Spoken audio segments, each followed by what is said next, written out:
Assalamu alaikum. I'm Fatma Tanveer and I am a media intern. In this video, I'll be having a discussion with Dr. Umar Tariq about everything you need to know about letters of recommendation as an IMG applying for a match.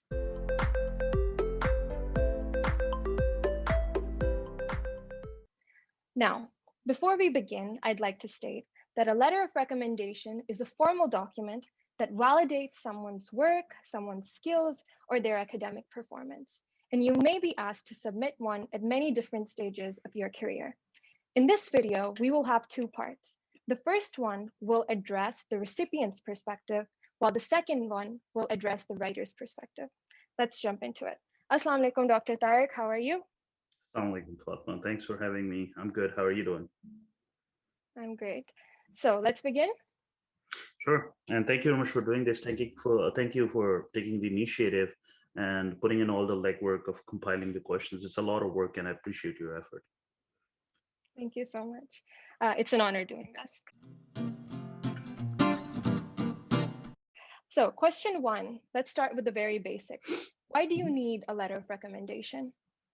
So what is a letter of recommendation? Let's say anybody works with someone and they kind of outline what's their experience like being working with that person. Let's say you are working with me doing this internship, or let's say you're doing research with me, or somebody else who's working with me as a medical student, as a pre-med student, as a resident, fellow, even as an attending. So when you go seek a new job or a new role, the other organization or the department wants to know what kind of person you are. The problem is your CV does not give a full picture. Your CV only shows what you want to show, so it doesn't show more of the personal aspects. So for that reason, we have letter of recommendation. And what you do in your letter of recommendation is, like you mentioned, personal aspects of this person, good and bad, preferably good only. If it's a bad one, you should never use it. So that's a letter of recommendation. And you actually need it pretty much at every step for applying for electives, applying for research, applying for residency, applying for fellowship, even when sometimes applying for jobs as well. Okay, so you've addressed some parts of the second question in your first answer, but if you'd like to add anything to it, at what stages in your career do you need an LOR as a doctor? At every single stage, even before becoming a doctor. So in US, if you're a pre-med student, right, and you're applying for medical school, you even need letter of recommendations at that level, and then when you're a medical student, you're applying for residency, you need medical students. You're applying for research job, you need a letter of recommendation. You're applying for research grant, you're applying for a research position, you're applying for fellowship. At every single stage, you need these letters. Right. So who can you ask for an LOR? I think, okay, so you should only ask the people for an LOR, the people who have you directly worked with, or at least you worked with them in some form or capacity, even if not directly. Let's say if I'm an attending, right, and I have my residents and fellows. I'm not directly working with a medical student, but my residents and fellows are working with that medical student. Now, if that medical student comes to me asking for a letter, preferably I would tell everyone only ask for a letter from someone you have worked directly with. But let's say if they haven't worked with me directly, in that case, I'll ask the resident or the fellow's opinion of the medical student, and then I'll write my letter based on their opinion.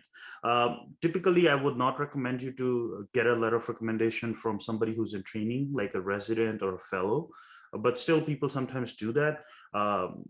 That's not recommended. Typically, when you are applying for, let's say, residency and fellowship, they wanted only an attending to write you a letter. Okay, so is there any time limit that you need to work with someone before you ask for it, or is any amount of time enough? A week, or two? Yeah, anything from a week to years works. The problem is, and we will, as we talk more and more about this letter of recommendation thing, the problem is that the more personalized and focused your letter of recommendation is, the better it is. Now, problem is, if you work with me only 4 or 5 days, I don't know you well enough. I don't know your good things and bad things and your things that I need to highlight. So yeah, I can look at your CV, and that's a problem. A lot of times when you're doing electives and you're doing 4 weeks electives, you're off on weekends, it's 20 days, and then the attending switched. So you practically only worked with an attending for 6 to 8 days. So it doesn't really matter how much time you spend, like how many days you did. What truly matters is how much of a direct interaction you had with an attending. I have had an attending write me a letter. I worked with him only 3 days, but those 3 days I was with him doing everything, putting in orders, writing patient notes, doing research, doing everything. So I was very directly involved, and I think I was with him 30 hours. But those 30 hours I was very directly involved with him. He chatted about random stuff, from food to travel, and so you form a personal connection. So I think what truly matters is how much of a close interaction you had with the mentor.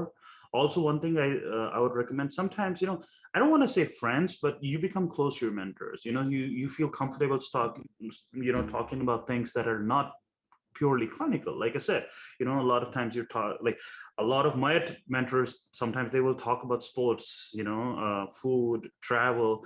And that's when you realize you kind of clicked with the mentor, and you can now request them for a letter.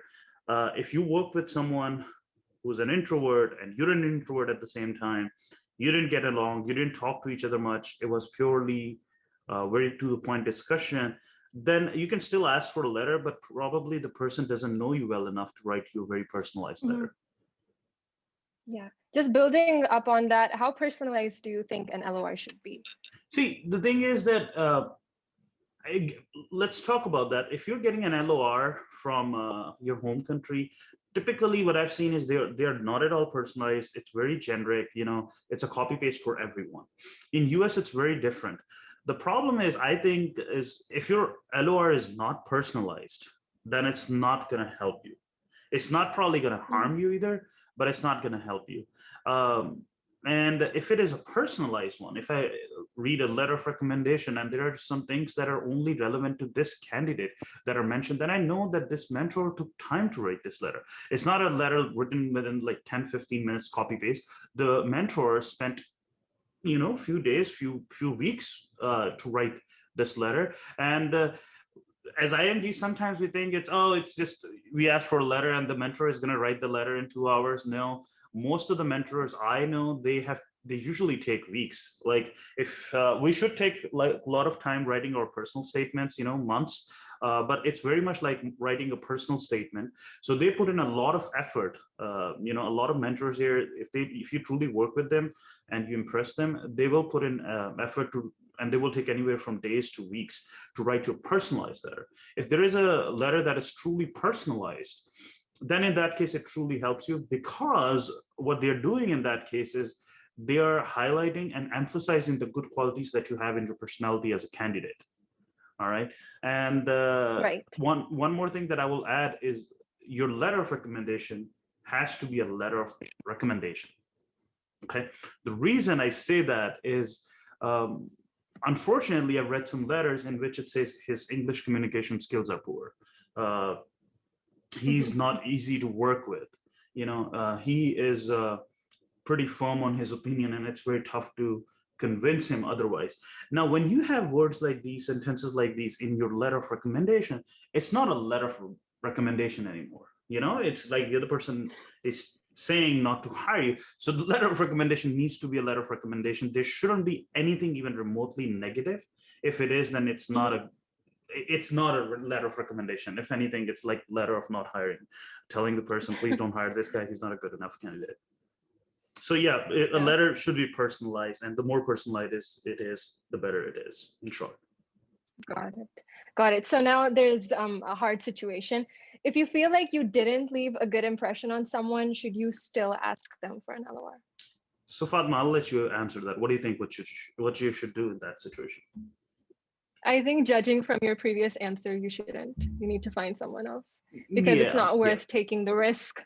It's not worth. And that takes us to the next question, like or another situation that there are two options. A, when you're submitting your letters, you're waiving your right to see it, or you saw the letter and you still submitted it. Submitting a bad letter from, even if it's the vice chancellor, or even if it's the head of department of Johns Hopkins or Harvard, but if he wrote you a bad letter, that's gonna impact you negatively. If not, it's not gonna help you. So if anybody's writing, if is giving you a bad vibe, is not giving you a good letter, in that case I would not ask that person. And how I dealt with it when I was doing electives and observership, at that time, I spoke to the registrar of King Edward Medical University, and they were kind enough. So we designed an evaluation form. So I was supposed to get an evaluation form filled after my observerships and electives, so that I can give it back to the med school. And that evaluation form, I think it's also on our Medidia website, a sample of it, if anybody ever wants to use it. It has the categories. Was it this person below average, average, meets expectations, above, and beyond all the expectations, it very well. And if somebody's saying meets expectations or below average or average for everything, then I would not ask that person for a letter. If somebody filled above expectations or did very good, then I would ask the person for a letter. And most of the times you get a vibe, actually. You're working with someone, you realize that person is not smiling, not making an eye contact with you. You get a sense this person doesn't like me anymore. And sometimes, unfortunately, there is something, people can get pissed for no reasons. And a lot of times when we come new as an IMG, we are ignorant. And because we're ignorant, we will say something sometimes rude, insensitive, intolerant, and that would piss people off. So sometimes you have no clue what you did, but the other person got offended, your mentor got offended, and they don't like you anymore. Sometimes it's just the other person is an introvert. They don't like life, they don't like people, and it's okay. So in general, you should just try to ask somebody who you have worked directly with, have a good relationship with, to write you a letter. And not only that, if you put in a lot of time and effort of working with someone, right? You did research projects with them, or you not only, like, you did, let's say you saw patients with them, you did research papers, you researched patients, you helped them with whatever they needed help with. A lot of times people will not only write you letters, they will make phone calls for you. At the end of the day, it's not just writing a letter, it's being directly involved in your career, in your professional success. Like, you have worked with me, I am personally involved, I want Fatima to succeed as an IMG in US, right? So I will make an effort, to review your personal statement, to write your good letter of recommendation, to look at your rank order list, make sure you're applying the programs you need to apply to, make sure you're not applying to the programs you don't need to apply to. I will make phone calls for you, call the program directors of the programs I know, or call the program directors of programs that you really want to go to, right? So that is when when I worked at Stanford University, I was with my mentor, he did all these things for me. And he taught me, what are the things that half of the things, or even more than that I know, is actually from the people I worked with at Stanford University. They were directly involved in my success. And a lot of them they're in touch with me, because you eventually become friends. So I think it's more about that. You should have very good relationships, because unfortunately you're at the receiving end.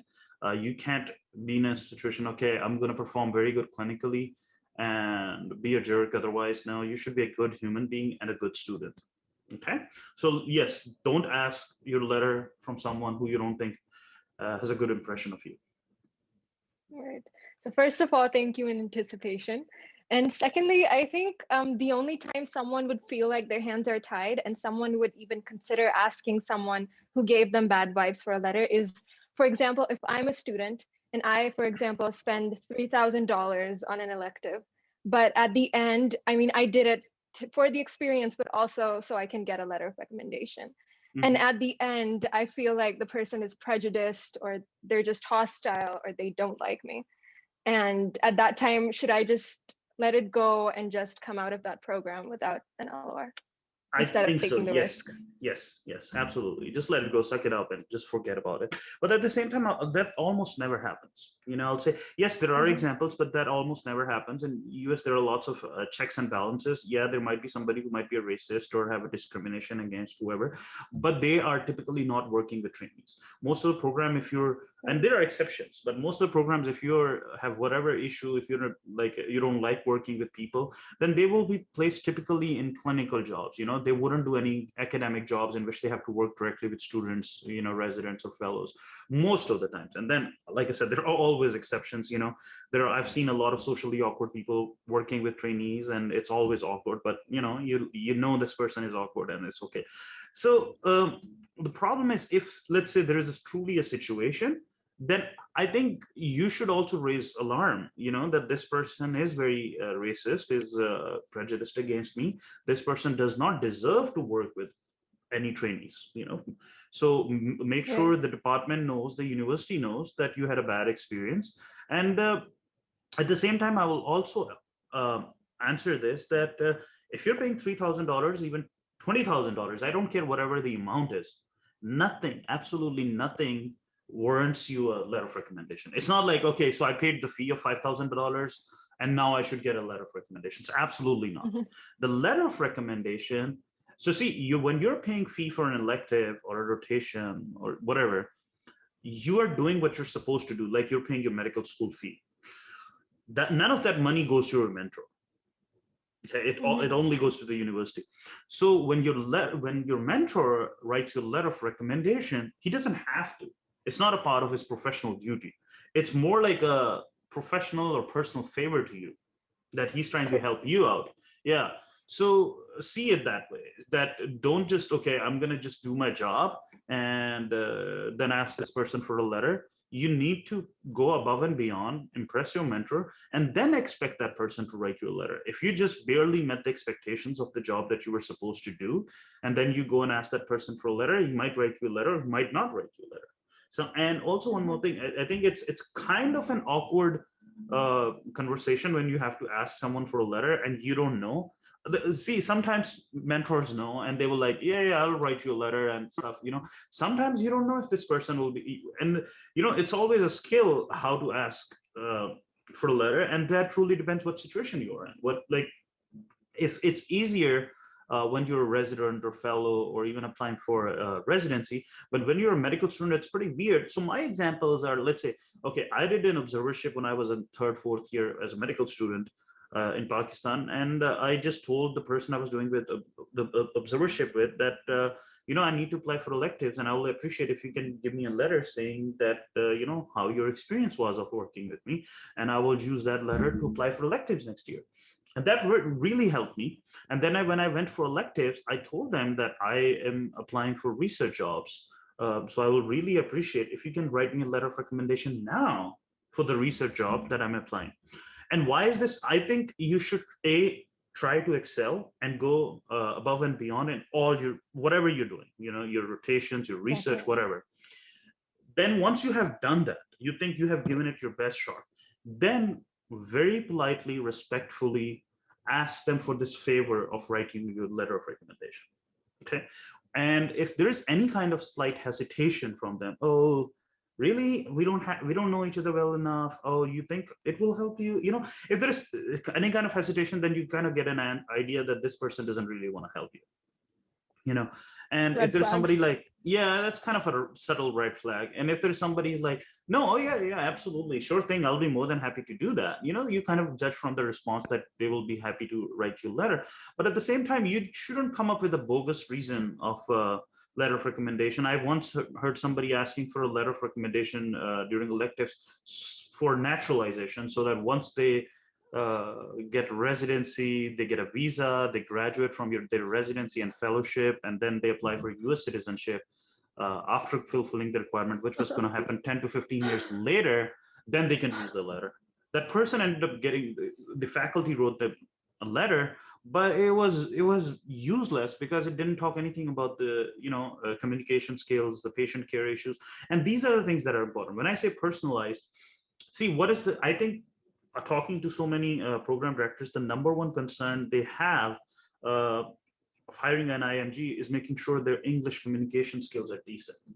If you can't communicate well enough, you can't listen, speak properly, people can't understand you, then then everybody will have tough time. You won't be able to understand what people are telling you, patients or faculty or trainees around you and your coworkers.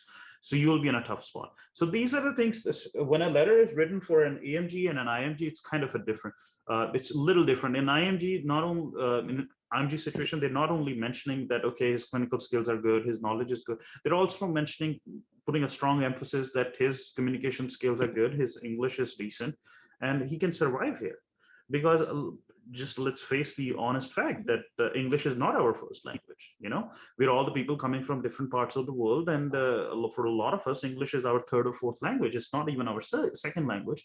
So not everybody is very comfortable in English, and some people have very high, very heavy accent, and they have very tough time to adapt. I know a lot of people who either had to quit residency or were fired or were told to improve their communication skills. So in a personalized letter, these are the things that are more important, and they need to be involved. Okay, so next question. What's the weightage of an LOR from different institutions? For example, private setups versus academic settings? That's a very interesting question, and I'm glad you asked that, because I see a lot of IMGs making this mistake. So what do you think is the answer to your question? Generally, from what I've heard, is that academic settings obviously have a better standing, but how much does one have if it's from a private clinic in the US?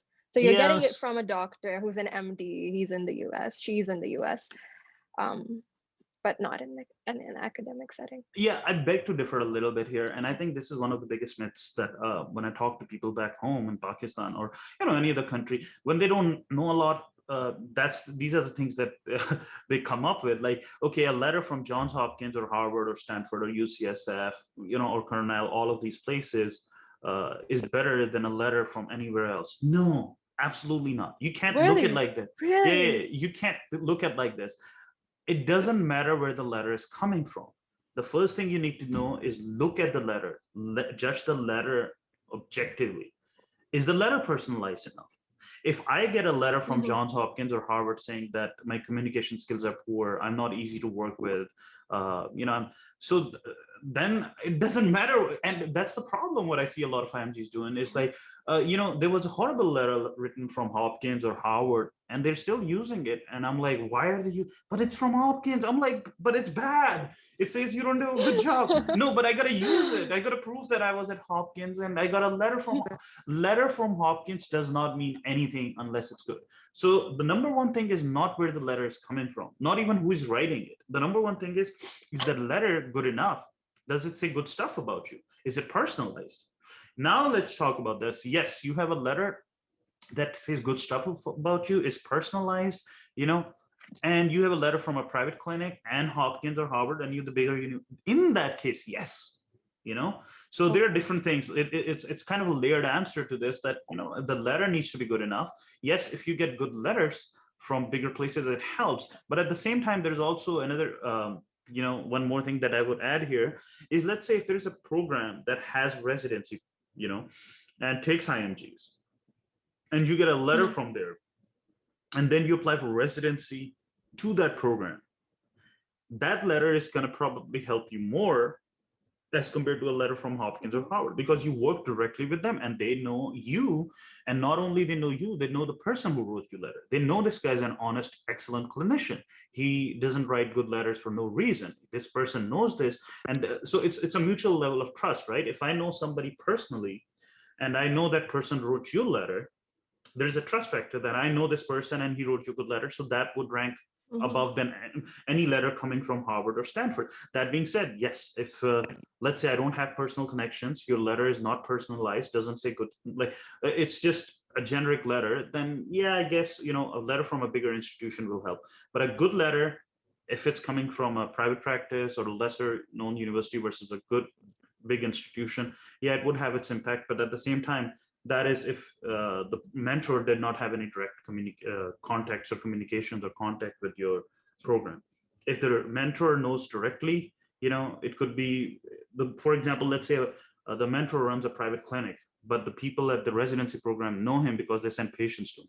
And that person writes a letter that's going to rank above than a letter from a bigger university because of the, they know him, there is more direct contact, and the letter was good enough. So the contents of the letter matter a lot more than the person writing it or the institution it's coming from. And yes, once you have good letter, then I guess a bigger, better institution has its advantages. That's surprising, actually, very surprising. You know, Okay, I'm next surprised that question. it was surprising. You know, because I get amused all the time, and I've seen a lot of IMGs do this mistake. They're using a bad letter from a big institution, thinking that, you know, generalized bad letter is going to help them. And that's actually, that also, I will quickly touch upon that also. Talks about how to differentiate a good letter or a bad letter. You know, if it doesn't say anything specific about you, you know, if it doesn't say that Fatima is punctual, she shows up on time, she's hardworking, blah blah blah, whatever, and that's it. That's how the letter ends. Then it's a generic letter, right? But if it says exactly, okay, she saw this patient with me, she made an extra effort, she researched papers, she found these 10 papers. Also, she has done back home, she has founded a company, you know, and what's about, like, you have scrubs company, right? You sell scrubs, right? So this is the kind of stuff, like my website, a lot of my work was mentioned in my letters because they were impressed, right? So that's a personalized letter, because Fatma doesn't have a website, right? And I don't have a company with a scrubs company in Pakistan, you know? So these are the things. If it mentions anything that is uniquely specific to you, that's a personalized letter. Okay. Now, bad letter is something that has anything bad or not good about you, you know, just average. Okay, his communication skills were average. His medical knowledge is average, below average, is okay. You know, then that's a bad. The problem is, in our understanding, if it's not bad, it's okay. No. If it's not excellent, if it's not very, very good, only then it's okay. Otherwise, it's not okay. All right. So let's move on. What's your next question? Okay. Just one more question about this thing. Sure. If we strike out the very bad letters and the very stellar letters, and we're just left with, you know, the ones which are average, which I think is, I mean, hopefully not, but it's usually what you get. Then if there's one coming from a private practice versus one that's coming from, let's say, an Ivy League institution, would they then have like a big difference, or would the difference be negligible, or not that? It won't be a big difference. It would be a little bit of difference, but in that case, you know, it would not help you a lot. It will help you. Okay, well, this, but then the other factors matter more in that case, like how good is your personal statement, how good were your communication skills, how was your interview, how high you scored in your USMLE exams, did you have attempts, you know? So a good letter helps you, a bad letter destroys you, an average letter doesn't really help or doesn't destroy. It's it's sitting there. It's then the other factors are more important. Okay. Got it. So how many LORs should you have when you're applying for, let's say, a residency match or a fellowship? Let's go stepwise. So when I was a medical student, I used my observership letter for electives. When I got electives, right, I had, I don't know, 5-6 letters from my electives. I used all of them except one, which was generic. You know, I used all of them to apply for research. So whenever I was applying for research, I would send each of one of my letters. You know, that I remember when I was. Just a question. Sorry to interrupt you here. You said you left out the ones that were generic. So did you see all of them? Yes. Because a lot of times you waive the right. Nope. That is when you're applying for residency. When you're applying for research jobs, you know, you have the letter. So so I'll also share, before I answer your question, I will also share something. So I got these letters, right? And I told them that I'm applying for a research job and I will need these letters for research fellowship, research assistant job. Not only I did that, I saved those letters. So I was giving the PDFs or like a paper letter, right? So I wrote the word by word Microsoft Word document of every single letter. I kept it with them. And then when I was applying for residency and fellowship, and if I needed the letter from the same person, I would send him a PDF of the letter he gave me 5 years ago, 3 years ago, 2 years ago. and tell him, okay, by the way, in case you forgot, which a lot of people forget, that's why I tell you, make sure you get a letter if you formed good connection, and stay in touch, right? Send an email when it's Christmas, happy holidays, or whatever, stay in touch with your mentor, because you don't want 2 years later, 3 years later, your mentor to forget you, because they see a new student every single month. I forget most of my students, unless those the ones I stay in touch with. So, or a lot of times people say, give like a tiny gift. When I was a student, I went to, I don't know, Anarkali or somewhere, and I got a lot of small, something very cheap. It was 30 rupees. Yeah, souvenirs. And I just gave each one of them. And, that would remember, like a lot of them would remember me just because they have this tiny souvenir from me in their office on which they're putting their utensils and stuff. And I gave you the rickshaw keychain. Okay. All right. So, stuff like that. So that way you remember, it's not about like giving gifts or anything. It's more about like forming a connection so that your mentor remembers. So a lot of people would remember me because I gave them something tiny like that. And not only that, I actually cooked for a couple of my mentors. I was like, I'm a very good cook. They wanted to try some Pakistani food. I made some Pakistani food. I brought it to them. So when I emailed, I remember I'm like the guy who cooked for you. I'm the only medical student who cooked Pakistani food for you. And like, you form this personal connection. It's not only professional anymore. You become friends. And all my mentors who wrote me letters 10 years ago, they're my excellent friends now. We dine in, we meet at meetings. We are like very close family friends now. See, that's how it happened. So, so I did this, and then I had these Microsoft Word documents. When I was asking for a letter, I sent them that PDF telling them, okay, this is what you wrote me 10 years ago. And so that you don't have, I don't know if that person might have lost that file. It was 5 years ago, 10 years ago. And I don't want that person to look at the PDF or the scanned copy and type in everything again. You want to make your mentor's life easy.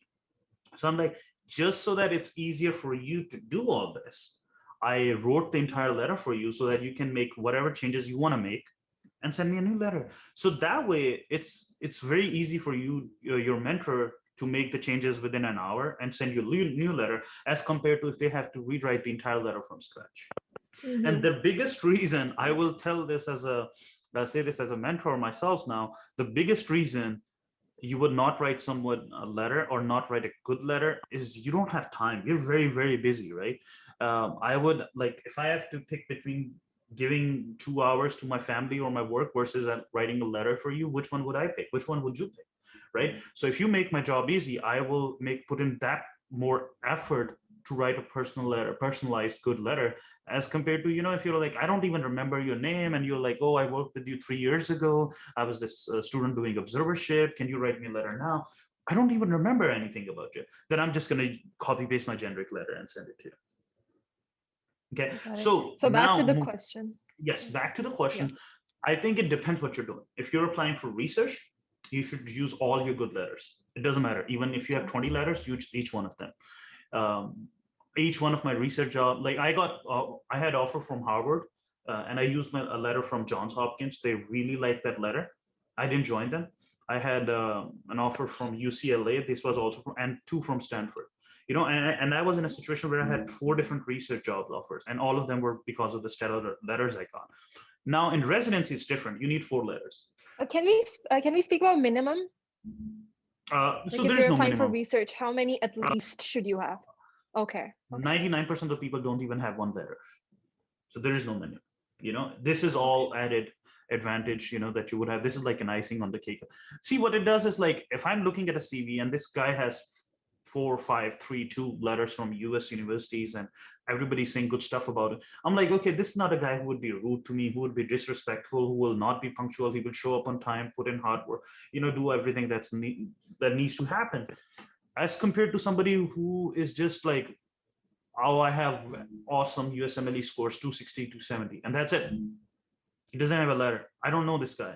He could be a very good, book smart guy who got good scores, but he could have horrible social skills, could be a very, very challenging guy to work with, So that's what it is. So research, you should use all your stellar letters.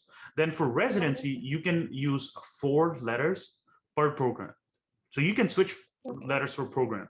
Let's say if you're applying for residency, let's say, at one hospital, then you can pick, okay, I am going to use this letter that I got from this hospital for this program. And then for others, you can always pick. So what I did was, okay, if I worked, let's say at Yale or Hopkins, and if I applied for their residency program, then I will make sure I use the letter from that university, that program at that place. And then I had some awesome letters from Stanford that I would use at every other place, Stanford.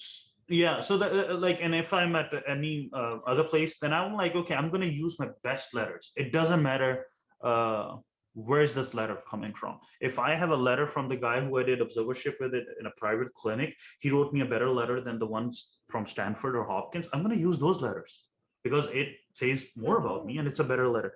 So that's for residency, for every program you pick for. And let's say, like I said, for every program you can customize. Not only that, if you're applying for, let's say a different, what was the term? Prelim, advanced, categorical. Yes. So if you're applying for advanced and categorical and prelim spots, which means, let's say if you do radiology, you need to do 1 year of prelim, which could be peds, medicine, or surgery, and separate radiology residency or anesthesia on any of those. You can always pick and choose, okay, for my surgery programs, I'm going to use these letters. For radiology programs, I'm going to use these letters. So what I did when I applied for prelim surgery, I used a lot of my letters from my electives because these were clinical people I worked with, people from internal medicine, emergency medicine, surgery, right? But when I applied for radiology, all my letters were exclusively from radiology. Okay. So yeah, and then for fellow, it really depends what kind of fellowship you're applying for. Is it a formal application process? Is it ACGME accredited, non-ACGME accredited? Is it match? Like some fellowships would have their own match, and if they have their match, it's very similar to residency. You submit 3-4 LORs, and some programs are very different. They don't go through a match. What that means is you apply for fellowship like you applied for electives. So in those programs, you can pick and choose and send as many letters as you want, like Stanford University Body Fellowship, So I created that website and I managed that website, their body radiology website. So I created this option that you can submit as many letters as you want for body imaging fellowship there. So when you're applying and you're sending your all your documents directly to the program, in that case, you can submit as many letters as you can. Ideally, don't go crazy, submit 20 letters. I think 3 to 5 is reasonable. 3 to 5 is reasonable. So hypothetically, if I'm a student in Pakistan and I've done one elective, I've done one observership in the US, and I have 2 letters from people in the US, but now I'm applying for a residency and everyone keeps telling me you need to have like 3 or 4 letters. What's the best thing that I can do while I'm in Pakistan? Do I go and work with someone who's an MD, has a private clinic? Do I go work in a medical academic institution? How do I go about it? Or do I just stick with those 2? This is a bit controversial, and I'll tell you why. There are some hidden secrets. There's sometimes where it was like you got to be diplomatically correct, and you got to be democratic, and I can't say stuff openly, but honestly, to put it bluntly, I think if you have letters from anywhere others than outside of let's say US or Canada, it doesn't really help that much. Okay. And I'll come to that. Why is that? Yes, Australian LOR or LOR coming from England, might matter, but honestly, the amount of money and time you would put in to do those electives or observerships, it's not worth it. If you are doing it, and see, if you're going to Africa and you learn something, you're doing it for the skills. You're not doing it to get into a residency. Similarly, in Pakistan, if you're working and you're getting a letter, let's say you go to any big institution in the country and you get a letter, you're doing it more for the skill. If you get a letter from any US university or any private practitioner who works in US, that's going to be ranked way, way above as compared to somebody who's writing your letter from your back home. That being said, even if you have 1 or 2 letters from a US attending, that's something is better than nothing, right? That answers the question. If I am hiring you as a program director, my biggest concern is, can she talk in English? Would she be able to understand when the patients are given her history, right? Would she be able to work with her coworkers? Would she be able to listen when I'm telling her? Or is it going to be, her communication skills was too poor. So that's a problem, right? Nothing wrong with getting a letter from your home country, but think about it. These are the issues when you're working in Pakistan, in your home country, or India, or wherever you are. Most of the times your work language is not English. You're talking in your whatever mother tongue is, right? The second thing is you're not using electronic medical record, so you're not comfortable with that. The third thing is, like I said before, the workflow is very different, right? The labs, the medicine that's practiced, a lot of places don't really practice the evidence-based medicine that's practiced in America. And I'm not saying that's the best thing. Yes, there's a lot of healthcare cost associated with it, but at the same time, like so that's what they want you is like they want to make sure you're well versed with the US healthcare system. That only happens if you're working in US and Canada, because other places, and even in Canada, sometimes like there are things that are different. So preferably try to work in US. Now, if you have one or two letters that answer my worries, my concerns that, okay, your English skills are good, you're aware of how the healthcare system works, you know how the rounds work. It's not like in US that there's one professor and then there are PGs and there are 20 house officers and they're doing these rounds and, unfortunately belittling the junior trainees. It's not like that. The structure is very different here. When you're doing rounds, there's an attending, there's a fellow, there's a resident, there's a junior resident or an intern, and there's a student. And it's more collegial. There's a lot of teaching involved. It's the expectations are not, especially at the beginning, that you wouldn't know everything. The expectation is like, okay, you don't know everything, you don't know anything, and I'm other than what you're supposed to know to pass your USMLE steps, and I'm going to teach you everything. Right? So unless you have went through that entire system, your English was decent and you did electives or observerships, you got familiar with the rounding, how the workflow is, you got some sense of how the electronic medical record works, then these are the things that are mentioned in your letter. The problem is when you get a letter from your home country, let's say India, Pakistan, China, wherever, and if you're not practicing that way and they're not talking about this stuff in the letter, then it doesn't really help me. So it's one of those, remember we just talked about like good letters, bad letters, average letters. Yeah. It's like that average letter. It's sitting there, it's not going to help you, it's not going to harm you, but hopefully your other two letters were good enough, right? So even if you have one good letter from US and it's a really, really good letter, the other two letters, as long as they're not like negatively impacting you, it's okay. Like, let's say if I have to give numbers, plus 10 for good letter, and minus 10 for bad letter, and 0 for average. What matters is what comes out at the end. So 10 plus 0 plus 0, and it's at the end, you're still 10 and you're still positive. So yes, try to get as many letters as you can. I think sometimes I say have at least one letter from your home country. That for most of us is the dean's letter, and it's a very generic 3-4 liner, that the dean copy pastes for everyone. So even people here know that. So that hopefully answers your question. Got it. Okay, so what's the weightage of an LOR that's received after an elective versus one that's received after an observership? If there is any difference. Okay, I'll let you answer that question. What do you think? I think it depends on the letter, and if the letter that you're getting from the observership is good enough, that's going to outweigh one that you're getting. What truly matters is like, was the letter good enough? Was it personalized? Did it talk stuff that is specifically about you? So that is what truly matters. After that, now, like when you ask me this question, it doesn't mean the letter is a letter, irrespective of where it is coming from, right? What matters is, okay, the experience. The only difference is when you're doing an observership, you're just observing, you're not touching the patient. So they don't know your examination skills, your methods, how well are you with your methods. So that's the difference. Other than that, observership is pretty much the same thing. Electives you can only do when you're a student. Once you have graduated, then you can do an externship. The elective after graduation is an externship. If you're touching the patient, it's an externship or elective, depending on you graduated or not. And if you're not touching the patient, it's an observership. Ideally, I would prefer a letter coming from electives or externship, because that also tells me that, okay, you also learned and are good at the clinical mannerisms involved with physical examination. You're warming your hands, you're being gentle, you're not just hitting the patient, stuff like that, So that's what truly matters. Yes, so electives and externships are better, but that doesn't mean if you should use a bad letter coming from your electives and externship as compared to, using a stellar letter that you got from your observership. Always use, always see what are the contents of your letter, or how well the person knows you, how much effort he will make to write you a letter. And I want to make this, I don't mean to be racist or discriminatory, but don't just go and work with people, I don't know how to, who are some remotely related to you, or your alumni. Always try to work with people who are not related to you.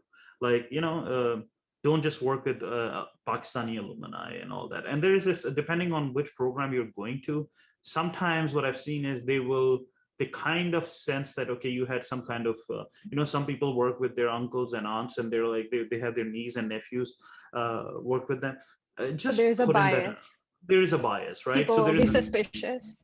Exactly. So if you're working, do the right thing, work with not only the people that, nothing wrong with working with people you're related to, but at the same time, also make an effort to work with people who are neutral, who give you their unbiased opinion. Because at the same, let's say if I works with somebody I'm related to, let's say I have a family contacts, right? They will not be honest with me. They will see, there is always going to be this thing, okay, should I tell him, or I don't want him to get offended, I don't want his parents to get offended, so they won't give my honest criticism, honest feedback. Whereas if most of the times, if you're not related to someone, they will not only give you that, and even your letter, it comes across. Let's say if you work with me a week, right, and I write you the best letter ever, and I read your letter, I'm like, okay, this person worked with this person only 4 days. How on earth you could judge this? So I know there's some favoritism involved and stuff like that. That happens, unfortunately. For that reason, I will always say, try to work with people who are not directly linked with you in whatever way. Makes sense. That makes sense. Okay, the next question is because we have COVID these days, and a lot of people are working with people virtually, especially electives and stuff like that. So what is the weightage of an LOR if you worked with someone virtually or remotely versus if you worked with them in person? And just joining another question with this, what's the weightage of an LOR if you worked with someone clinically versus non-clinically? On, for example, research or something else that's not fully clinical. Okay. So two Very questions. good question. So when I applied for residency, I think I used one letter from my radiology elective, which was clinical. All my other lectures were non-clinical. And to simplify your answer, I'll let you answer it. What do you think? I think the clinical one would have more weightage. No. That's another myth. No. Okay. A bad letter. Lots of myths busted. Yes. A bad letter from clinical side is not going to help you. Again, is the letter personalized? Are the contents good enough? That's what truly matters. So don't use a letter from your electives or clinical rotations if it wasn't a good enough letter. That's the number one thing. Then the question is okay, let's say you're getting a great letter from clinical side. I think what matters more is that how personalized and well-written the letter is. The problem with clinical rotations, the experience, I think clinical experience is awesome, right? But the letter problem is when you work with somebody purely clinically, you didn't write a case report with them, you didn't do anything directly with them, right? You didn't do any research, or you're not working with them directly. They work with you only for, let's say, you were working for 4 weeks, 20 weekdays, and you worked with that attending. Let's say you worked with 2 different attendings. That attending was there for 10 days. And then you rounded with this attending, let's say 1 to 2 hours every day. So doing the math, it's only 10 to 20 hours that person has spent with you.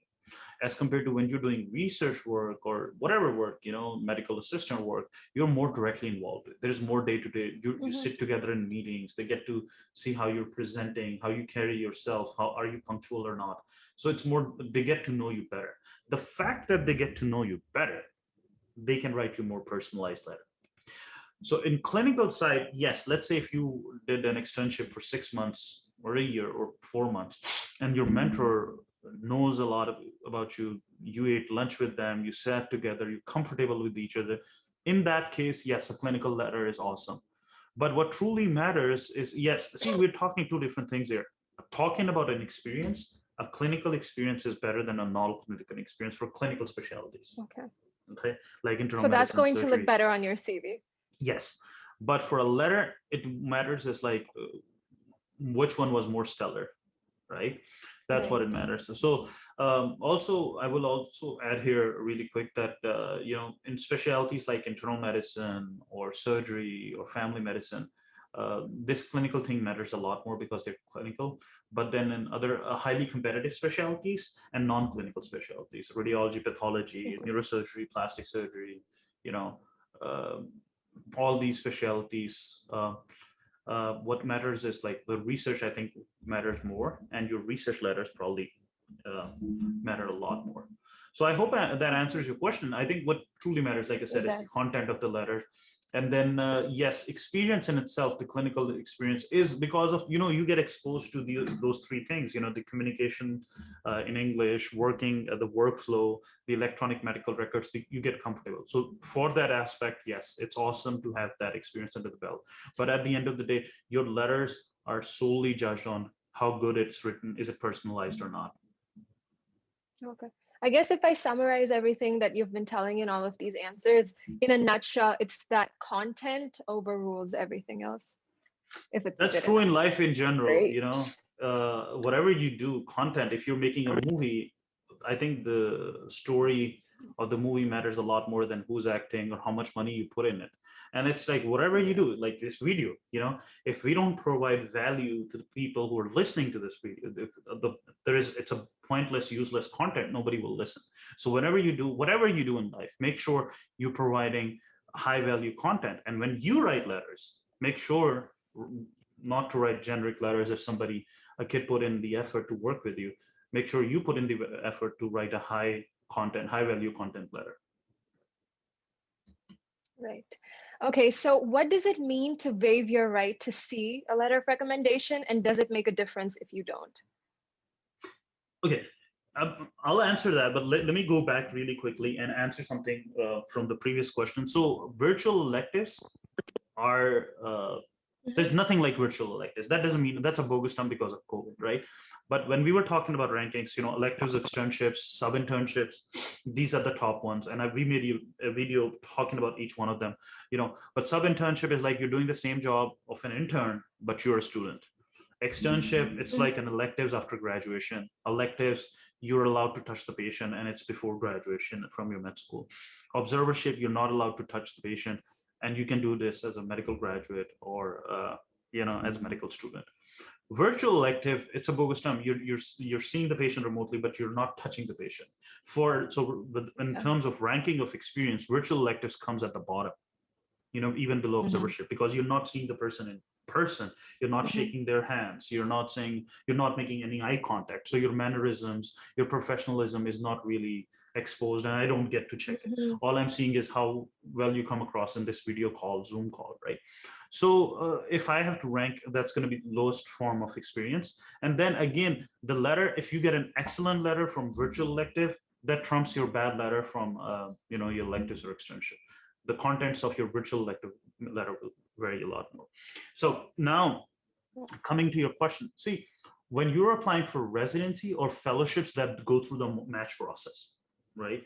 And sometimes what happens is when you're applying for fellowship, they say that you can have your faculty send us a letter directly rather than in one packet. Some fellowships will have you submit all your documents in one packet. In that case, you can't do it. But depending on how it is for the fellowship, and that's how it's done. But for residency, you don't upload your letters unless you don't waive your right to see it. What does that mean? What that means is you're a medical student or a graduate applying for residency this year. You asked me to write you a letter, and I did. Now you're like, Dr. Tariq, I don't want you to give me the letter.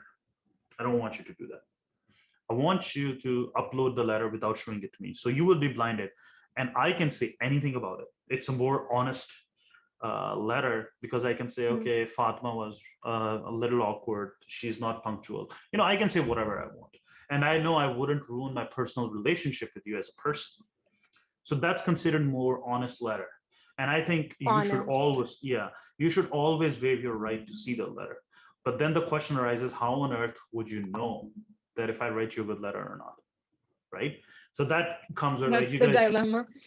that's a dilemma, but you get a sense of it, right? Somebody's very comfortable with you, you form that personal, like, how do you know somebody's your friend? They're nice to you, they're easy to talk to, this person is your friend. Deep But if it's question.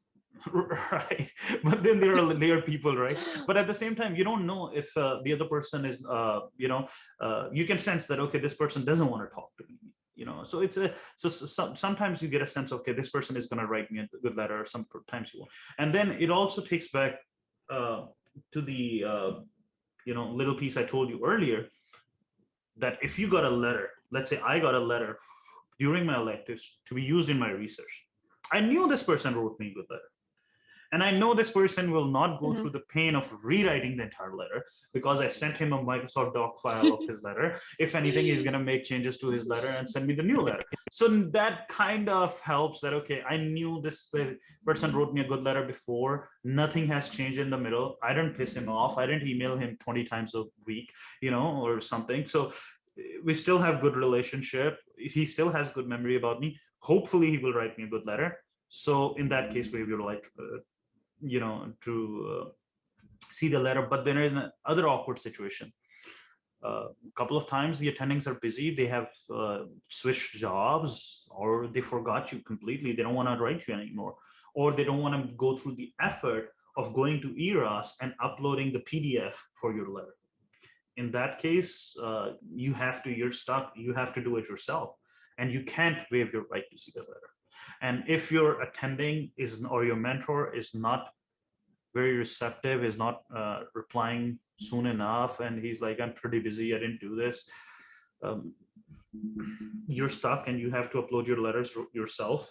In that case, you cannot waive your in that case you end up seeing, yeah. And that's an awkward situation. At the same time, I will also, if somebody's not making the time and effort to upload your letter directly into ERAS, probably that person is not going to write you a good letter. The other option is they might give you a letter and say, I'm pretty busy, this is it, please upload it yourself, I don't want to deal with it. Because and this is another, like, let me talk about the ethics or mannerisms of asking for a letter. The problem is, that's important. a lot of times September 1st comes, or September 15th, depending on whatever the date deadlines are, and people will call me or email me, can you write me a letter? Why? Oh, I don't even know your name, I've never met you, why on earth I would write you a letter? The first thing is, if you want a letter from someone, you should have worked with that person in some capacity, whatever capacity it could be, at least a volunteer, research assistant, medical assistant, internship. So some capacity, you should have worked with that person. That goes without saying, but sometimes we need to say that because sometimes people will ask this. The second thing is, if you work with someone, it's not their job to write you a letter. It's a favor that is exclusive for people who did a very, very good job. If you did a very good job in whatever you're doing, then you get the letter. It's not an expectation, natural expectation. Okay, I worked. It's not an experience letter. It's a letter recommending you. If I don't like you, you didn't do a good enough job, then I'm not gonna go through the pain and effort of writing you a letter. And why would I recommend you? If you didn't do a good job working with me, why on earth I would recommend you? So that's the second thing. The third thing is, be very mindful and respectful of the person writing your letter. You please, for God's sake, you can't do this. Tell them on September 1st or September 15th, can you please write me a letter within the next 24 hours or within next week? Most of the US attendings need 2 to 3 months to write you a letter. So if you haven't asked your attending and you're applying for residency this year, tell them now. I know almost all the people who wrote me a letter, they took 1 to 6 weeks to write that letter. All right. So let them know, if you're applying this September 15th, please, today is August 1st when we are recording this, please get your attendings to write your letter ASAP. Tell them that you would ask them to write your letter, so that when they're sitting free on a weekend, on a football game, watching their kid, they can write a draft of your letter. Most of my mentors wrote my letters when they were flying or going to conferences, and in between they had some downtime, because that's the effort, that's the pain they're going through to help you, because they're personally involved in your success. So please give them that time frame. Don't just say, okay, you have a week to write my letter. it's considered very, very rude, very disrespectful. And I've seen some IMGs get very nasty emails. The mentor gets pissed and they're like, why on earth you didn't tell me a month ago? Why on earth you're telling me now that you need a letter? And they get angry and they're like, okay, I'm not going to write you a letter. And this is highly unprofessional and unethical. And I'm never going to talk to you again. And that's true story. That has happened. Somebody got so offended, I know very closely, and they're like, I'm never going to see this student, this kid again. And I'm pleased. You guys are, and that's what the email was. You are very unprofessional, rude, unethical to give me a short time frame to write a letter within a week. You should have given me 2 months or a month at least to do this. And since you do that, I'm personally offended, which I think he went a little overboard, but I'm personally offended and I don't feel comfortable maintaining any kind of communication. And that was it. Yeah. So you've already touched upon this topic. Okay. What's the ideal time to ask your supervisor to upload your letter of recommendation?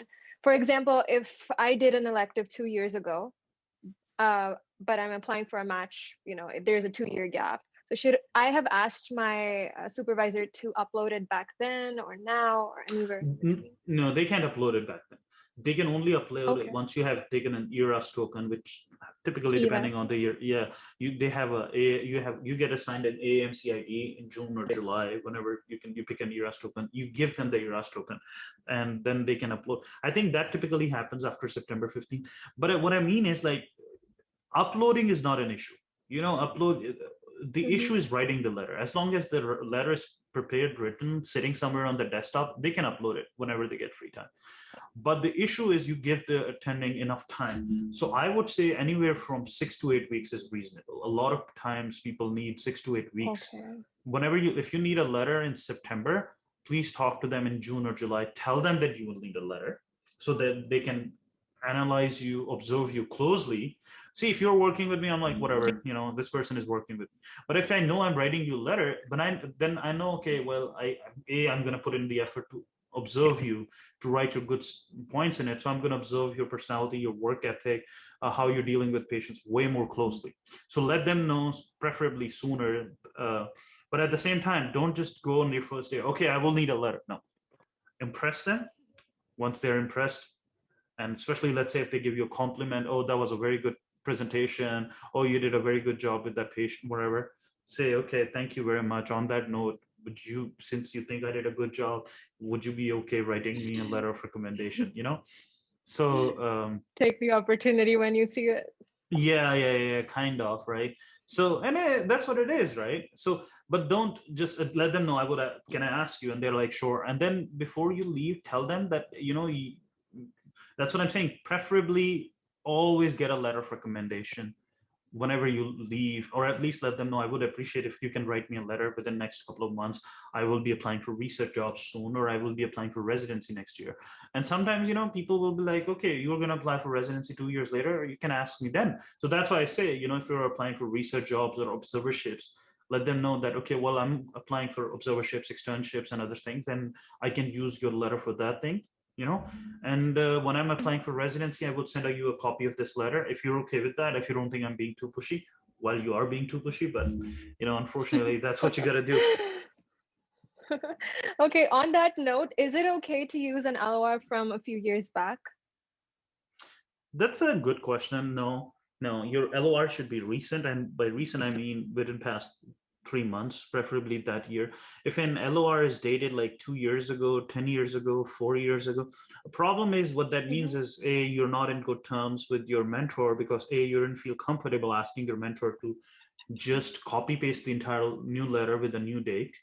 Like I said, it's very easy. Type the entire Microsoft Word document, give your attending, tell him that, okay, I wrote the entire thing for you. You can simply change the date, sign it, and send it to me, or upload it directly.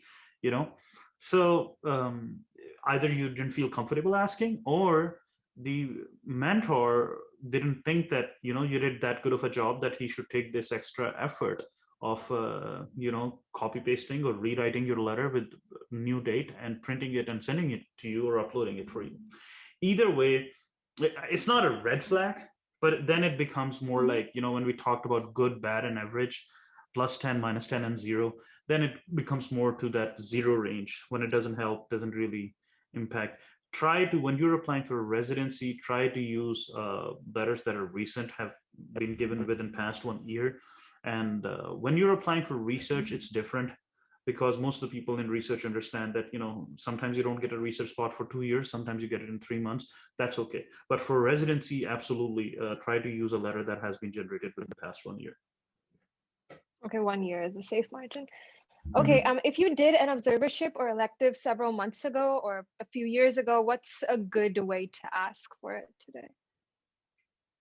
To ask for an LOR today? So you didn't get that then? So in that case, I recommend emailing, calling, whatever mode of communication you had with the attending, and letting them know in May, June that you will be applying for residency. Is it okay if they write you a letter? Would they be okay writing you a letter? And they're like, sure. And then let them know, okay, I would appreciate if you can write my letter by August so that we can upload it in September. It's just as simple as that. And that's why I say it's kind of awkward when you don't stay in touch with your attending for 2 years, or you don't have a memorable connection. There was no souvenir involved. There was no memory form by which you can tell that person and that would click. No okay, this was the food you cooked for them? Yeah. Like seriously, you wouldn't believe it that I had an attending who really, really liked gulab jamun. So I reminded him, I'm like, I do believe it. Yeah, I'm like, remember the guy I love who gave gulab jamun. Yeah, I'm like, remember the guy who gave you the brown donuts, the gulab jamun? I don't know what you mean, rose ball something. That's what. But he's like, yeah, Omar, I remember you, of course. Then there was another guy, he wasn't very good with PowerPoint. And I sat with him till like 8 o'clock at night, and I made his PowerPoint presentation. I showed him how to use animations in PowerPoint, how to do, make a presentation look nicer. And I'm like, I'm the guy, by the way, in case you forgot, when you were going to your grand rounds and you needed some presentation and I helped you with them. You need to have some memory by which that is uniquely specific to you and that they can remember you with. Then I was like, okay, yes. Yeah, I actually got a bunch of samosas too. And then there were a few attendings I gave samosa. And I said, remember the guy I gave you the potato dumplings that we call samosas? But see, that's the connection. That's a personal connection you form. And those guys remembered me afterwards. And they still do actually. We are friends and we talk about samosas that, okay, we became friends over samosas and gulab jamuns and chai. People are a big fan of, but not say like, don't do this, that next time you're going for observership and electives, you have a big lunch box. That's not professional. But what I mean is like, once you become friends, you start hanging out, you start eating lunch together and you get comfortable with each other like friends. And, then your relationship, at least mine, gets bigger than the profession. You're more like friends and you help out each other. That's more it is. So the way to your supervisor's heart is through their stomach? Not necessarily. It's I'm kidding. Yeah. No, it's more like forming some memories together and making sure your mentor likes you professionally. These things are more like, okay, making sure he doesn't forget you. But see, that brings what the issue is. A lot of times you work with someone 2-3 years ago and then you lost touch. 2-3 years you didn't talk to each other, you didn't email each other, and now you don't know that person might have died. And yes, one of my mentor who gave me a letter died when I applied. And I'm like, oh yeah, so that person dies or goes to another institution, which happened with half of the faculty I knew. People from Hopkins I worked with, now they're at University of Virginia. The person who wrote me a letter at UCSF went to Stanford. That's how I got at Stanford, but like the thing is, people switch jobs all the time, and you need to stay in touch, like just email random things, happy holidays, whatever. Oh, I read your recent publication, find whatever way, but stay in touch in those 1 to 2 year gap, so that when you email, you don't come across as a selfish, rude person who's just coming back to me after 2-3 years just because you need a letter now, unfortunately. And in that case, that's what happens. Your memory fades and you forget that, oh, who are you? Wait a second, do I know you? Yeah. Did we ever work together? And that's what happens, unfortunately, a lot of times. And that is also why I think I always try to come up with something that I'm going to apply with for observership and research and stuff. That's why I need the letter. I'm not telling you to lie. Don't like just make stuff and don't do that. Do that, please. If you have free time, apply for observerships, apply for externships, apply for research assistant jobs, research fellowships, and use those letters. Do it. But at the same time, I'm not telling you to just lie. Okay, can you give me a letter? I'm applying for this job and they wanted you to letter. And then just keep it, because lying is bad. Nobody should do that, and you shouldn't either. Absolutely. Okay. Absolutely. Yes. So one more question. How important is it? How important are specialties when it comes to a letter of recommendations? For example, if I plan on applying for a match in IM and I have a letter from someone in peds or surgery, is that okay? As compared to a letter in IM? It's a good question. A letter from your specialty is always better than a letter from outside your specialty. That's one thing. Then there's like, okay, if you have to use a letter that is outside from your specialty, then a clinical letter is going to help you a lot more. By clinical letter, I mean is like specialties like internal medicine, peds, family medicine. These are clinical specialties. Like so, a letter from these specialties is going to help you a lot more. If you're applying for surgery, a surgical letter, vascular surgery, plastic surgery, neurosurgery, ENT, whatever. At the end of the day, these are surgical subspecialties. And let's say if I'm writing a surgery letter, I will talk about that this person was a good assistant in helping with cases. He knows how to scrub in cases. He knows the etiquette of cleaning hands, wearing scrubs, wearing masks, wearing all the protection that needs to happen. See, these things are very specific. So for internal medicine, family medicine, the clinic visits, seeing the patient examination is more important. For surgical subspecialties, these are the things that are more important, that the surgical etiquettes. For non-clinical specialties, radiology, pathology, I think those letters can be used either way, because they're kind of similar. So you got to think, okay, what specialty you're applying for. If you're applying for internal medicine, a letter from pathology or radiology is not going to help you that much. Similarly, if you're applying for radiology, and you end up using a letter from, I don't know, family medicine, that's not going to help you that much. A letter from radiologists can help you a lot more. Pathology and radiology are kind of similar, because you're spending whole day looking at images, pattern recognition. These are the things you're learning. And if I have to write a letter related to radiology, I'll say, okay, this person has good attention span, pays attention to details, has good search pattern, is a good learner, is and listens. That's very important. A lot of times, the biggest problem people have as mentors is like, what you tell someone to do something and they don't do it. And this is so frequent. Like 80% of the people don't listen. When I'm telling you to do something, are you listening, or you're pretending to listen? And then you act differently, and you're not following directions. So these are the things that are very specific to every specialty. So try to get a letter from your specialty. If not, then it depends, and which other specialty you're talking about. And that also raises another question. I think that if you know what specialty you want to go into as a third, fourth year medical student, you should try to do everything in that specialty, from electives, observership, research, everything. If you're applying for an advanced specialty like radiology, anesthesiology, in those cases, you even need an internship year, 1 year of medicine, peds, surgery, or transitional year. In that case, you can make a case of either way. Yes, your clinical elective, let's say in internal medicine, will help you get an internship. But at the end of the day, you want a radiology or anesthesiology residency, so you need more experience for those spots.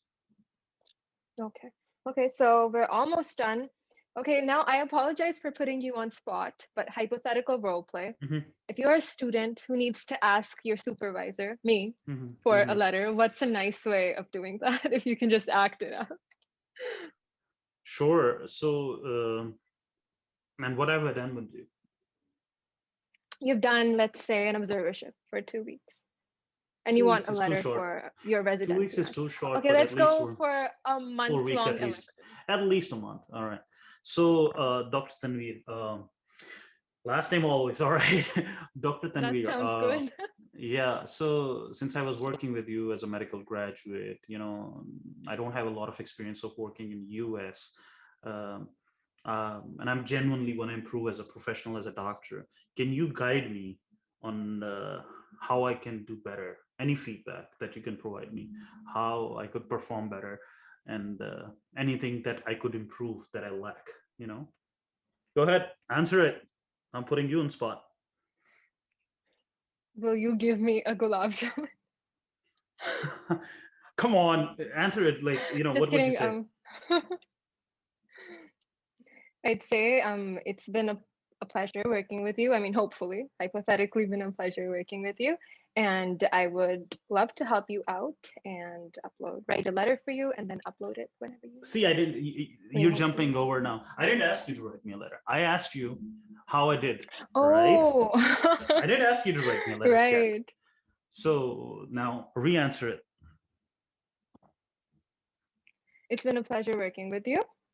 And Or, you've been a good student, you've been punctual, and you have followed all commands, and your knowledge has been impressive. thank you. Thank you. Is there anything that you think I can work on or improve further? Or you think everything was good and I met your expectations? I think you met most of our expectations. Okay.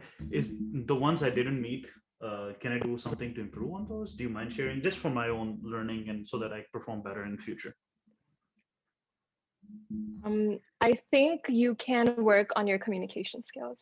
Okay, thank you. I really, really appreciate that.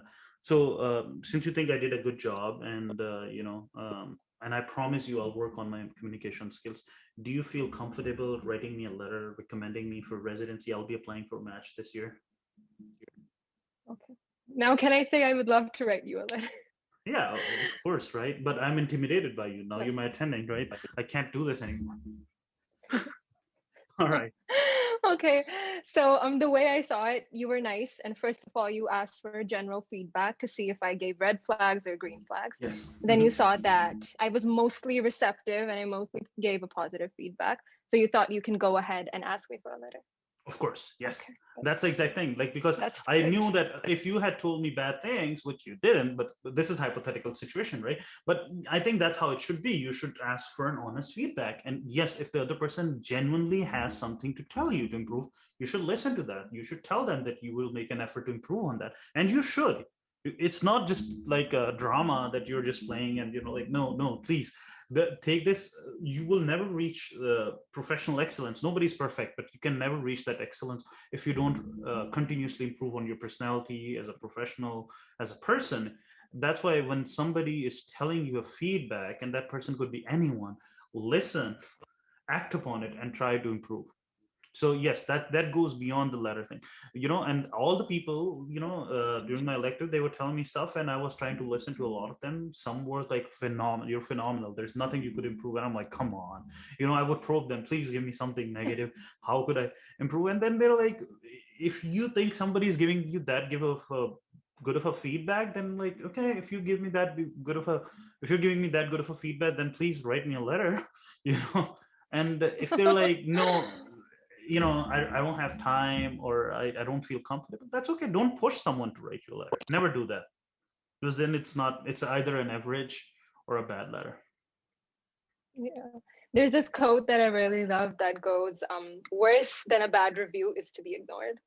So if someone's putting an effort to give you constructive criticism, you should definitely take it and work exactly. on it. But in case, just to add, in letters, a worse letter is always worse than being like a average letter or ignore. Never use a bad letter, please. And I know someone who hasn't matched in 10 years, over 10 years, and that person used a bad letter every single year.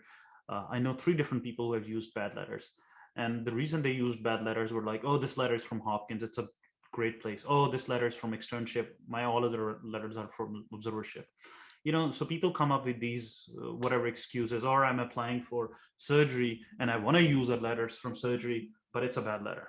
You can come up with whatever excuse or reason you want. A bad letter, nothing should trump a bad letter. Like, it's not like, if it's a bad letter, it's a bad letter. It's not a letter of recommendation anymore. Okay. So last question, if you're an applicant, how do you upload your letter of recommendation on ERAS? Yeah, that's easy. It's not something that needs to be answered. You just log into ERAS and it has an option, upload your letters. You click on it and you just upload the PDF. And if you waive your right to see it, then it will ask you for the email address, phone number, and address. I think it's just email address now. You just send your email address to you just add the email address of your mentor, and your mentor will get a link to upload your letter in their email. Okay. So that's all for questions from the recipient's perspective. If you'd like to add something to it, you can go ahead. No, I think we talked about in a lot of depth and a lot of detail on most of the things. And I think, yeah, I don't have anything other than just please be courteous. Please be respectful. Please make sure you did a good job first. First, you worked with that person. Second, you did a good job. Third, when you ask politely, be humble, always have humility, genuinely try to improve your personality when you're asking for feedback. And then if somebody's giving you good feedback, that is the time, ask them for a letter. And at the same time, please be courteous. People are very, very, very busy. Please don't just ask someone to write you a letter within a week. Give them at least 1 to 2 months, to write you a letter. Okay, so now I have a few questions from the writer's perspective. So if you're a supervisor, whose LOR request should you accept? Somebody who has worked with me directly or indirectly in the form of working with my residents or fellows. That's one thing. They should have worked with me. Then they were respectful, kind, decent towards the other staff, which could be the nursing technicians, janitor, could be anyone. Showed up on time, was punctual, and worked hard. Really impressed me. If this was an average person, round start at 8 and this person is showing up at 8:05 and the work gets done and this person leaves, is not making an extra effort to do cases with me, scrubbing, is not reading on the cases, doesn't know patient's history, just shows up in the room to watch what I'm doing, then you're just meeting the bare minimum. And I'm like, okay, whatever. But if you truly did all these things, looked up all the patients, to try to read a little bit, at least Googled what we're trying to do, read a little bit of this stuff, then in that case, yeah, I'll make an effort to write your personalized letter. Okay. So the next question was, if someone did not leave a good impression on you, should you write their LOR? I think you already answered this. Well, it's personal. So see, people have different personalities. If I come to your house as a guest, as a friend, and I eat your food and I don't like it, do I feel comfortable telling you your food is horrible? Or would I still say, no, no, no, your food is pretty good, right? There are different kind of personalities. People feel comfortable with different things. So just like that, if you did a horrible job and I don't think you deserve me writing a letter, if you're a nice person, they will still write you a letter. It would not be an awesome letter. But if somebody who is very brutally honest, they will just tell you, dude, you did horrible. Why on earth would you write you a letter? Right? So it's more personal, depends on your mentor, what kind of person he is. If he's a very nice person and they don't feel comfortable saying no to you, then they will still write you a letter, but you're putting them in an awkward spot. And unfortunately, in that situation, it will be just an okay letter. Okay. So a lot of people use one template for different people. So when you're writing an LOR, how personalized does your LOR need to be? Depends on who is the person working with me. If somebody who put in a lot of effort, really impressed me, did a very, very good job, then I will put in the effort of writing them a good letter. If it was somebody who barely met the minimum, was not punctual, didn't show up in time, didn't make the extra effort, wasn't available when I needed this person to help me out with whatever, with cases and stuff, then it's going to be a generic letter. I'm not going to put in the effort to help you if you didn't put in the effort to help yourself or help me, whatever. Okay. Should you ask for the recipient's CV before writing? And just general tips on how you can write a good LOR. Just a broad Absolutely. question. So yeah, so it depends who is the person you're writing the LOR for. If it's an IMG, it's very, very important to comment on their communication skills. It's very important. Sometimes even I've seen people put in a visa status. This person needs a visa, this person does not needs a visa.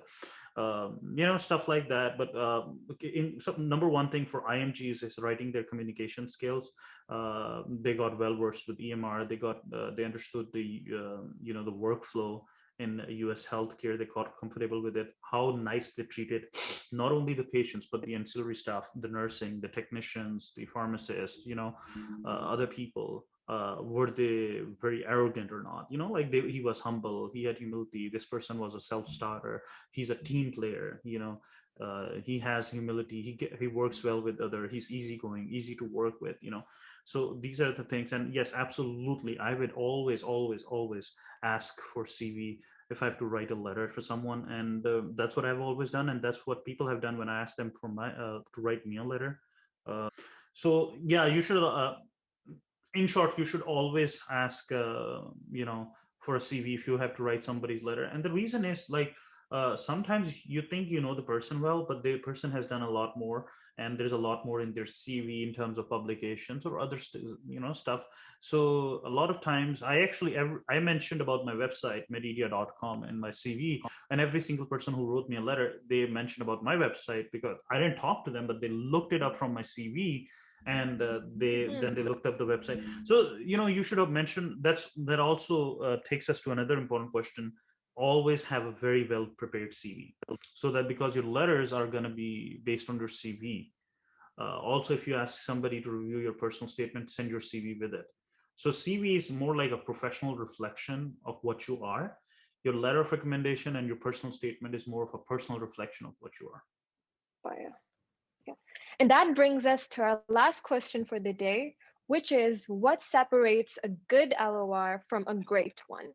And for that, we're going to have a few examples of good letters of recommendation shared with you here on screen.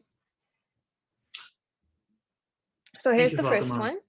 Yeah, and thank you very much for go over this. Sure. Yeah, thank you. So not necessarily all of them are good. Some of them might be average as well. These are the letters I got. So hopefully, we're not trying to give away everything, but we tried to keep whatever we could blinded. So this was one of my letters I got from Hopkins, and I think it's let's go over this letter. I think it's a pretty decent letter. It talks about, let's stay there, Fatima, and let's go over this. It says that I worked at Hopkins in internal medicine. This was a research elective for 7 weeks. And see, if you notice in the third line, it says that I worked with the mentor directly. And then it also says what I worked on, and then it gives some details on what the project was. Okay. Now, this is a little bit, okay, how much time I worked, what did I do, what work was it, and what capacity I was working, and was I working directly or indirectly? Okay. Then in the next paragraph, he's talking about that now this is more personalized, right? He says that I had strong work ethics, genuine enthusiasm for learning. So this is important. He's saying that, I faced a rather difficult housing situation in inner city Baltimore initially.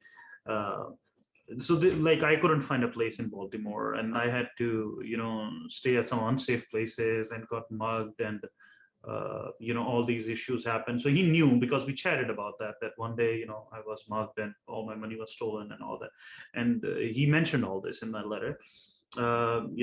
And then he's saying that nothing dampened my spirit. I used my time resourcefully. I understood the goals of short research elective. Came up with a sound strategy to come up with the type of research project I was working on. Then I was working long hours, so it mentions that I'm ready to put in the effort. And then it says, okay, he showed high energy level throughout the elective. He learned very quickly and was able to work independently. He showed excellent record keeping and mastered research tools like RefWorks and EndNote on the fly. And I've the opportunity to work with several motivational IMGs who have gone to be successful residents and researchers in US. Compared with them, he's clearly ahead. So see, reading, this is the portion I'm talking to you about. Like, this is the very, very strong sentence that is there that go back to the, please, on the first page. Yeah, this one. So it's saying that compared to the other people who have worked with him, he said he's clearly ahead. That's a strong statement, right? So, but at the same time, so this is the personalized portion that I was talking to you about. This is all specifically about me. I was the one who had the difficult housing situation. Not everyone who worked with him had a difficult housing situation. So let's go to the second page really quick. And oh yeah, see, so I did a lot of philanthropic work in Pakistan, and he mentioned that as well. I almost forgot. So he reviewed my CV. I had talked about it, and we also chatted about the poor healthcare facilities in Pakistan and what I was doing, raising money, in US, first as a medical student in Pakistan, later when I came in here, and we did some work, which is on this channel, by the way. So he mentioned all this stuff because it was mentioned in my CV, and then at the end he. Concludes it. It says Umar is intelligent, motivated, and hardworking. He has strong communication, social, and interpersonal skills. He's a good team player and should comfortably transition to complex clinical work environment.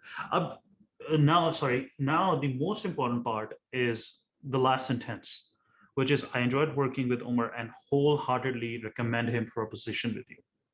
See, that is the most important. That if, let's say, he hadn't put that this little sentence at the end, then you wouldn't know if he's recommending me or not. So this is very, very important, that he is saying that he recommends me. If so I think this is a very good stellar letter. So this is another letter. I think this is a relatively well-written letter. Me and the person who wrote me this letter, we really bonded well. And let's see what he wrote. He didn't. I don't think he wrote a lot of letters. So I was one of the initial ones he wrote the letter for. So he is initially saying it's a pleasure to recommend me. I worked with me at NIH during my elective at NIH. So again, now next three, especially the second paragraph, is mainly focused towards me. He's saying Dr. Umar is a well-rounded, courteous, highly educated student. He has completed medical rotations, and I was a reviewer of different medical journals. So he's talking about that. I also did some the observership in internal medicine in Minnesota. He talks about that. Before coming to him, I did radiology elective at UCSF and research elective at Johns Hopkins. So he mentioned that, kind of emphasizing, that I've been to all these places. Then he also mentioned that, whatever I did in Pakistan and the little presentations and publications I had at that time. Now, last paragraph is important. This is what I was saying about IMGs. He says Umar has an excellent master of spoken and written English, reflected through very high performance. So at that time, for NIA, in order to do an elective at NIH, you had to take a TOEFL exam. So he is also mentioning that, and his behavior has been impeccable. Right. He always maintained an excellent record and with his peers and supervisors, and has an unquestionable constant strive for success. So let's go for next page.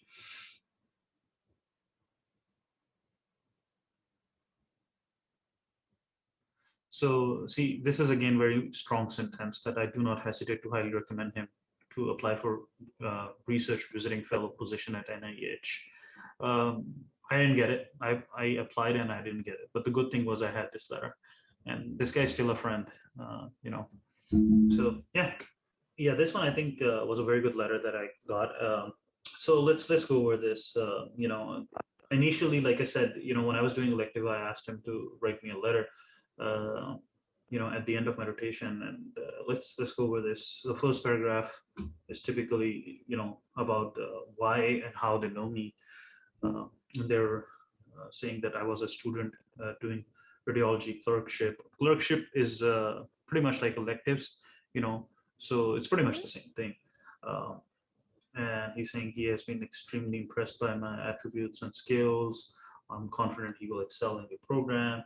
Now, then he's saying by the end of August 2009, Umar will have spent 12 weeks as a visiting student at UCSF Radiology. And I also completed 4-week didactic clerkship at UCSF. So the important part is when he says, as director of the center and of the courses, I have gotten to know Umar very well. So this is where it becomes personalized. Through my interactions with Umar, I've come to appreciate his outstanding abilities and his potential for future innovation and leadership in the medical field.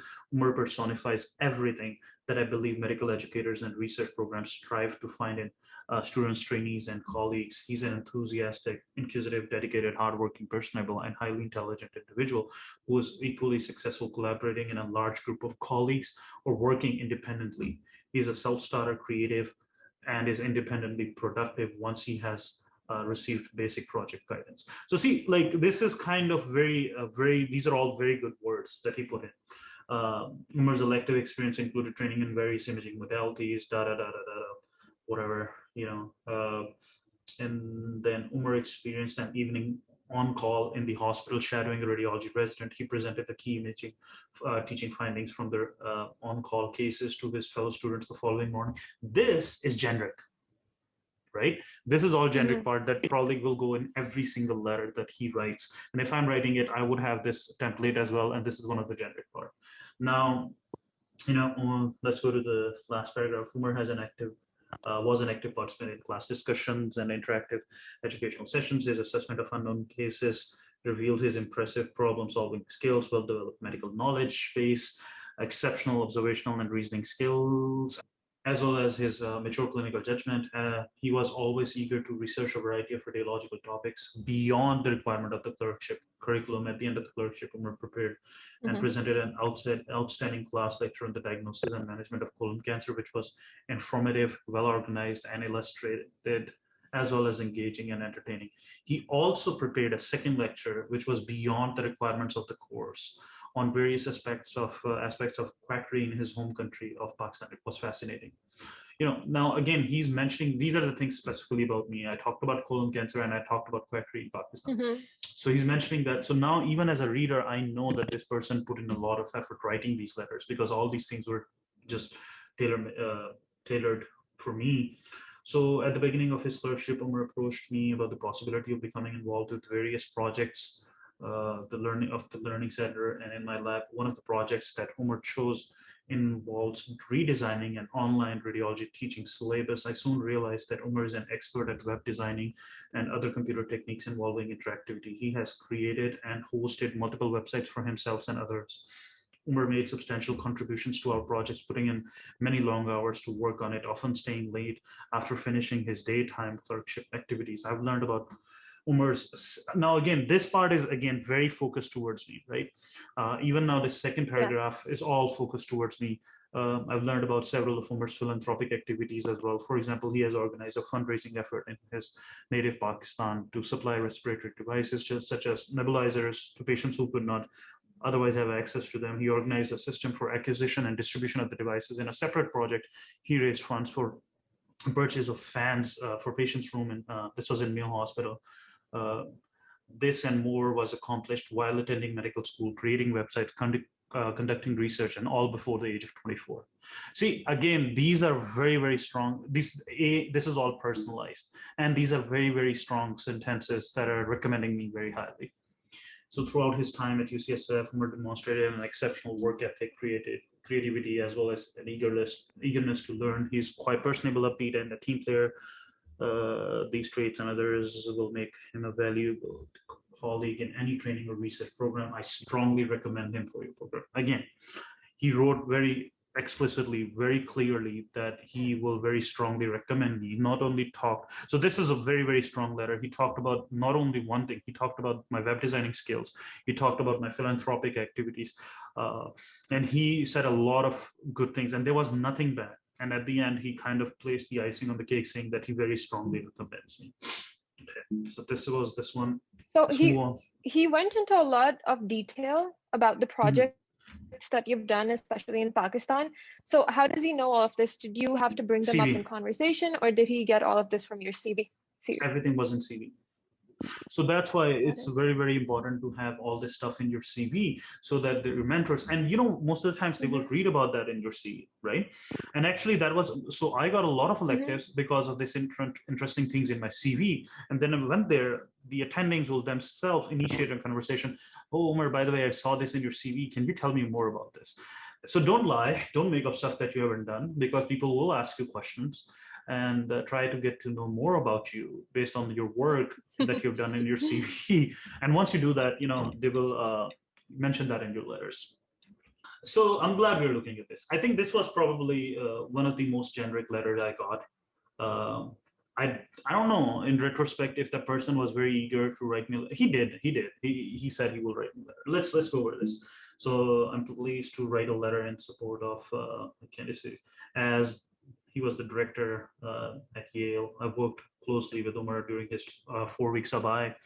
Umar demonstrated strong bedside clinical skills and has a remarkable clinical awareness of illness acuity, accordingly by rotations, and he had earned a great degree of clinical independence and was evaluating and managing some of our more critically ill patients with the supervision of only the attending physician. So this was sub-internship. So I was working as an intern directly under the supervision of an attending. Perhaps most striking about Umar is his intense approach to both the educational process as well as patient advocacy. Each patient that Umar presented, he did a long discussion of the evidence-based merits of management strategy we had selected, as well as how that plan meshed with the patient's own expectations of care. This mature approach is rooted in Umar's strong extracurricular focus on access to and utilization of medical care. Umar is tireless, and his commitment to the educational process yielding clinical excellence appears complete. This work ethic and positive attitude will serve him and those fortunate to work with him, as well as he proceeds with the as he proceeds through the training process. Given these traits, I have no doubt Umar will be a valuable asset to his residency wherever he ends up matching. Please do not hesitate to contact me with further questions. So this is a good letter. This is not a very, very good letter. For a couple of reasons. He did say good stuff about me, but he didn't very explicitly say that he's highly recommend me. He recommends me without doubt. He's just saying that, he has no doubt that I will be a valuable asset. Now, not only that, you can change my name to Fatima and put in the same letter. It's not very generic, because there are some of the stuffs he talked about that, that was kind of, specific to me, but like most of it. Yeah, like Yeah, exactly. But other than that, I think there's a lot of it that is generic. But I think it's okay. If I have to give this, probably this is like 6 out of 10, 5 out of 10. The other two letters that we looked so far, initial ones, were more like 10 out of 10. Yeah, let's go over this letter. So I'm delighted to write this letter. So he talks about that I'm a final year medical student. So it's interesting. See, he mentioned my visa status because he was an IMG himself, and he knew how difficult it was to get at research. So he mentions that I didn't need a visa. So he put that directly in my letter. So now he says during the last few months, Umar has been conducting research on an unpaid elective basis at several major medical centers in the country, including UCSF. Umar has worked very closely with me. So it's very important. He's saying I worked very closely, directly, these are the words, with me during his recent research, attachment and abdominal imaging at UCSF radiology during his time. Umar very competently put together in a fascinating case report describing the whatever, while preparing this manuscript, Umar showed a clear grasp of both the clinical foundation of the case and also the academic aspects of information collection and presentation. So this is the specific part, right? I was working on this. So he's talking now, this is more specific. He showed great initiative in preparing a draft version of the manuscript. He has shown himself to be a bright and motivated student who clearly has an interested and inquiring mind that is well suited to academic research. I'm sure he will be an excellent candidate for a postdoctoral research position. So let's see, Umar's period in the abdominal imaging section is only one indicator of his academic ability and interest in research. Of particular note, he ranked 6 out of whatever number of students in his pre-med assessment, was ranked 27th in the MCAT examination, now these were the things that were sitting in my CV, and he got them from there, right? So again, whatever you want to mention in your CV, it's very, very important that your CV should have this stuff. He has worked as a student reviewer for several high-profile journals. He has excellent computer skills and has independently created a website to assist foreign medical graduates who wish to pursue opportunities in US. So this was the medidia.com website back then in 2009. On a personal level, now this is again very specific to me, all this stuff. On a personal level, Umar is a personable, pleasant young man who worked extremely well with others and was highly regarded by all those with whom he interacted during his time. He is now this is again, because an IMG, this is very important sentence. He's a fluent and proficient English speaker. I recommend him highly and without reservation. So again, he is very explicitly saying that he recommends me highly. Now, there are some things. He mentioned some stuff about me. It wasn't as much in depth as the previous letters, but I think this is decent. I'll probably give it like a +7 or +8, something like that. So this wasn't a stellar letter, but this was a very good letter. So that brings us to conclude this session. It was great talking to you. Thank you so much once again for joining me and answering all of these questions in so much depth and answering even more than I asked. So I'm sure this is going to help me and a lot of people that are watching. including students and people applying for matches or residencies or fellowships, and even people who plan on writing these letters. So if you'd like to add anything at the end, please go ahead and we'll conclude this conversation. Thank you very much for having me. Yeah, it was a lot of fun. Thanks for taking the effort of, putting and compiling all these questions and going over this. And I will try to work on my communication skills, Dr. Tanvir. And I look forward to the gulab jamun.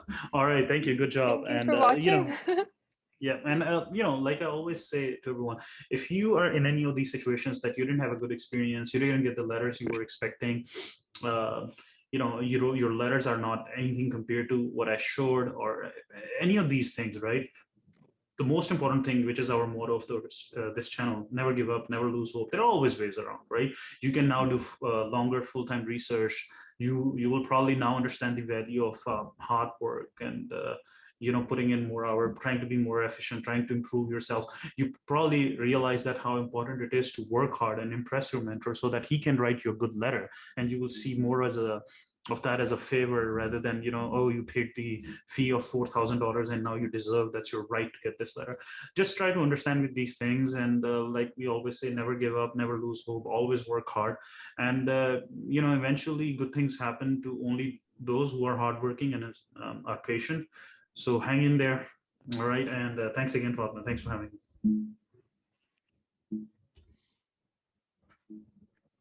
Thank you, Dr. Tariq, and thank you for watching. If you have any further questions, please drop them in the comment section below, and see you next time.